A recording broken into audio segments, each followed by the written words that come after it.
Do you know that person who is funny, ambitious, driven, wakes up early, works out every day, has the perfect work-life balance, and achieves all of their goals without breaking a sweat? Yeah, me neither, because that person doesn't exist.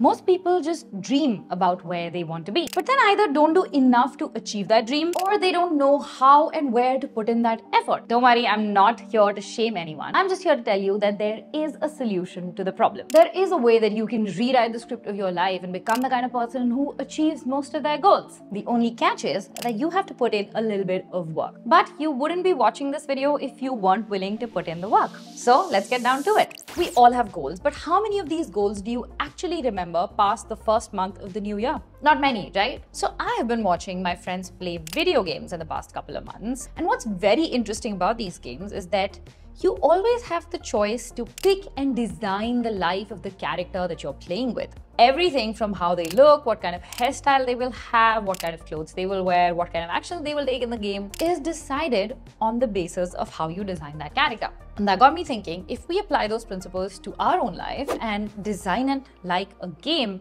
where we are the main character, it can actually get quite interesting. And how exactly are you going to design your own life and your character? Well, I have prepared a Notion worksheet for you, which you can download using the link in the description. It's completely free of cost. It's basically like you're designing yourself as a character for the video game of life. Now, doing this exercise basically gives you a bird's eye view of your entire life, right? Second thing it allows you to do is look at things objectively. And it gives you a North Star to come back to when you are unsure of what you are doing in the present moment, right? The person who is writing this has only the best intentions in their mind, in their heart for you. But when we are living our day-to-day life, we often fall victim to cravings and to impulses and to laziness. When that happens, this will actually be your guiding light, be your North Star, because you can always come back to this. You know that the person who wrote this actually had the best intentions for you. Now, while you're writing this list, keep in mind that this is fluid, right? This is something that you're doing at this point in time. Maybe 2 years down the line, your goals change. Maybe your perspective towards life changes. So those things can then be tweaked accordingly. You can take out one statement, put in another statement, and this journey continues. It's a continuously evolving worksheet, which is why I've provided it on Notion and not just a PDF, so that you can come back and make edits to it whenever you need to. Now, once you have dedicated some amount of time to filling out this worksheet and creating your own design for life and your own character for life, the next thing we're going to do is get clear on our goals. And these are your immediate goals, things that you want to do in the next quarter or next year or next 2 years at max. So now what I want you to do, and it's there in this worksheet as well, list down 5 to 10 goals that you have for the next year or year and a half. And you want to list down what the goal is, like the overarching goal. So let's say you want to lose weight, right? So your overarching goal is to lose weight. Then you want to get as specific as possible, which means how much weight do you want to lose? How much body fat percentage do you want to lose? How much muscle mass do you want to gain?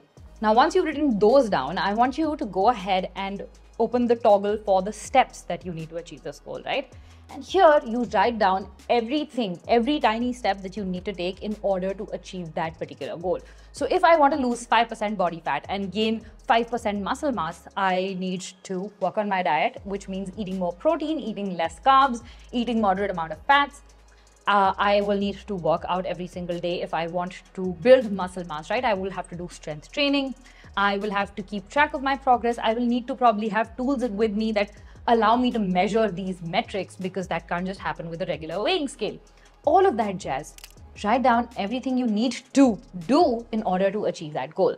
And then we move on to step number 3, which is walk the walk, don't just talk the talk. Now, this is where you are going to track your progress, which is creating this weekly log that I've already shared in the worksheet as well. It's a very comprehensive worksheet, guys. If you download this, work on this effectively, I can assure you that by the end of this year, 90% of the goals that you set for this year will be achieved. So here you are basically creating a weekly log. Again, this is something that I've spoken about in my journaling practice. I sit down at the end of every week. I look at what are the things that work, what are the things that drain me of energy, What are the things that I promised and delivered on? What are the things that I promised and didn't deliver on? Why didn't I deliver on them? All of those questions. And I have added all of those questions on the worksheet itself. And then you want to have 15-20 minutes sitting down the same day to plan the next week out. What is it that you want to do in the next week that will get you closer to your goals? So for example, again, I'll take the weight loss example here. Let's say that this week I set the intention of doing intermittent fasting twice a week and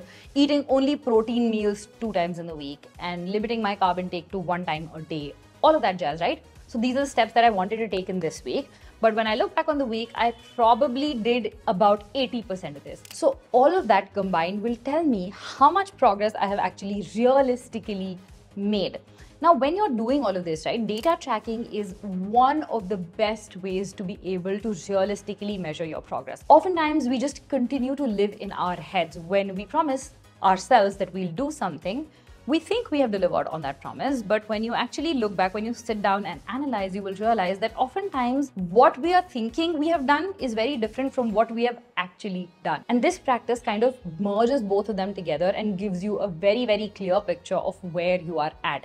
This is not to shame you. This is not to make you feel guilty, because those emotions, trust me, are not getting you anywhere. This is just to make you approach this entire thing like a game designer. You are testing out theories, you are testing out what works, what doesn't work, and eliminating what doesn't work, and then continuing to do more of what works. Now, when you start doing this every single week, you will notice that there are times, my friend, that you slip up. We need to have a plan for our slip ups so that those slip ups don't pile up and then turn into us quitting that activity altogether. Step 1 of managing slip ups is forgiving yourself for slipping up. Forgiveness helps you move past it, helps you let go of the shame and the guilt that's associated with it. And we don't want to hold on to those emotions, because you cannot guilt yourself into becoming a better person.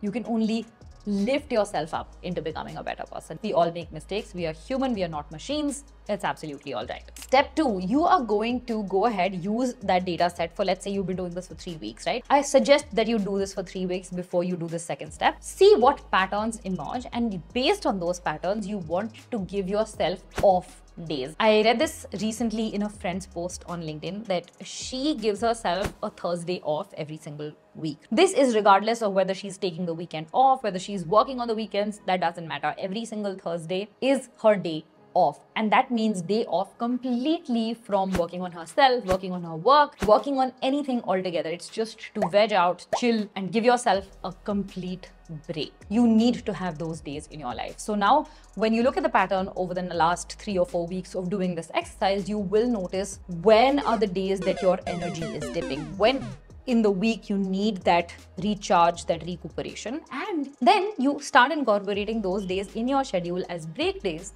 so that you have one day completely to yourself. Now, step 3 of managing slip-ups is to look back on your thought and to see why you are skipping doing something. Let's say I promise that every week I will go for running, but then every week I continue to not go for running. Why am I not going running? Is this because of a real reason? Maybe I don't have enough time. Maybe my body is very, very sore from the other workouts that I'm doing. Or was it a reason that my mind made up because I don't like doing that activity? If you let your mind rule freely, it will almost always choose the path of least resistance, because that it believes is the path that will keep you safe and alive for the longest period of time.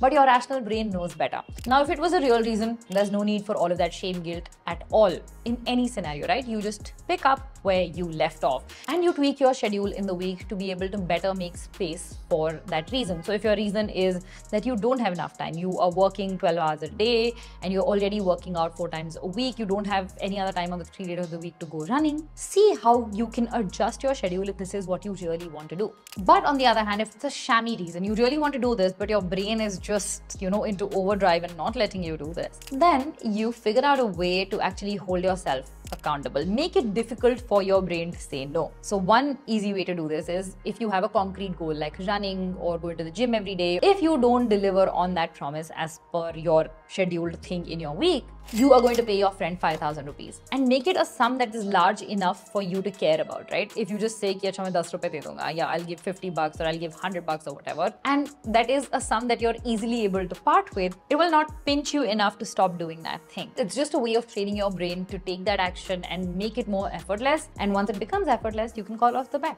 Now, step 5 of managing these slip-ups is to actually make an activity that is helping you achieve that goal more fun. So if your goal is to lose weight, or if your goal is to get down body percentage and you don't like going to the gym, that's absolutely okay. Figure out an activity that you enjoy, that you can do, that will help you achieve that goal. Maybe it's dance, maybe it's salsa, maybe it is parkour, maybe it's calisthenics, whatever it is. Whatever works to make that thing more fun and less sucky for you, just incorporate that, my friend. You can also gamify the process, which is something that I personally like to do, which is setting up challenges for myself. For example, 75 hard is a gamification of the fitness process, right? Or doing a 30-day challenge or doing a 1-week challenge. Whatever challenge actually helps you stay on track, gamifies the process a little bit. Because it gives you that sense of achievement, it makes it easier to stick to your method, your flow, your goals. All right, now that you've put processes in place to manage your slip-ups, the next thing we're going to do is continuously analyze and work on this life design that we have created. You will see that whenever video games are designed, they keep coming up with updates, with modifications, even the characters get modifications. And that happens because when you design something for the first time, it's not going to be perfect, right? You are always going to need to update it to match your current reality. And that is super, super important. You don't have to do this every week. You don't even have to do this every month. Sit down once every quarter, like once every 4 months or 5 months. Just go through whatever you've written in your life design, in your character design, and see whether there are things right now that don't align with your current reality, with your future vision, with your ideal self now.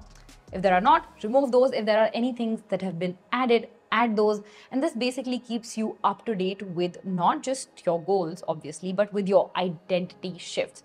The reason that we are doing all of this character designing, the reason that we are doing all of this life design is to help you formulate an identity for yourself. Because we act in accordance with our identity, right? We don't act in accordance with the person that we want to be. We act in accordance with the person that we are. So when we are designing this lifestyle, this character, we are basically constantly reworking that identity. We're creating identity shift every time we do this. And that actually helps us stay on track with our goals more than anything in life. And the sixth and the final step of doing this is rewarding yourself. And I don't mean that little rewards that you give yourself, although I'm a huge advocate of those when you're initially trying to build up a habit or a practice. But here I'm talking about big rewards, right? So raise the stakes for your goals. Let's say you have given yourself a target of losing 5 kilos in 2 months. Now, if you're able to achieve that goal, have something substantial as a reward. Save up and wait for that reward and give it to yourself when you actually end up achieving your goal. We need to tie rewards to the actual goal itself and not just to the process. Yes, have your little wins here and there. Reward yourself a little bit when you've had a good week or you've had a good month. Yes. But for substantial rewards, keep those for when you actually achieve your goal. This actually keeps you motivated to keep going towards that goal. And when you achieve it, it's like, you know, you're playing a video game, and when you achieve a substantial goal, you either win a medal or you win a lot of gold, and you use that to level up in life. And this actually helps your brain make positive associations with the process of goal setting in general, which is what you want to do, because you want to train your brain to believe that the goals that you set for it is going to achieve. And I'm rooting for you guys to achieve your own goals, and I cannot wait for you guys to tell me that in the comments. So go ahead, try this out. I will see you guys in the next video, and I love you all very, very much.